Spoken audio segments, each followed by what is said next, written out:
ডালটা ব্যালেন্স করা হয়ে গেছে। আমি এখন পেঁয়াজ কুচিটা দিয়ে দিব। কাঁচামরিচ আমি পুরোটাতে দিব না, বাচ্চারা খাবে, তার জন্য এক সাইড দিকে দিব, এক সাইডটা মাখাই নিব।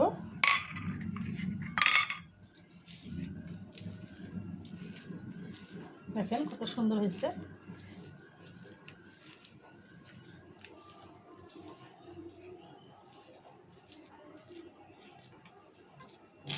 আর ওই মরিচলাটা আলাদা নেব, মেখে নেব।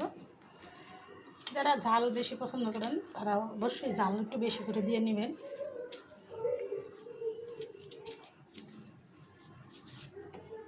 দেখেন আমার ডিমটাতে আমার একটু লেটকায় নেই, সুন্দর মতো হয়েছে, পারফেক্ট হয়েছে। আমি এখন বানাবো এক এক করে, আর আপনাদের সাথে শেয়ার করবো, আপনারা দেখতে থাকুন।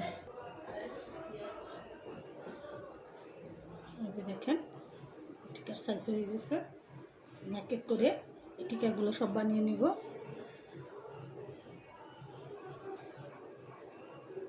আপনারা যেরকম সাইজ বানাইতে চান ওরকম সাইজই হবে। দেখেন সামান্য একটু মাংস দিয়ে বুদ্ধি খাটিয়ে নাস্তাটা বানালাম। খেতেও অনেক সুস্বাদু হবে। এটার সাথে পুদিনা পাতাও দেওয়া লাগে, কিন্তু কখন সিজনালি নাই, আর আমার হাতের কাছেও নাই যে দিব।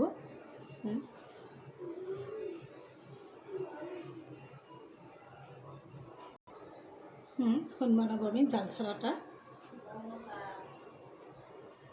একই সাইজ একই সব, কিন্তু ওটার মধ্যে মরিচ দিছি আর এটাতে মরিচ দিব না। এরকম করে আমি সবগুলো বানিয়ে নেব।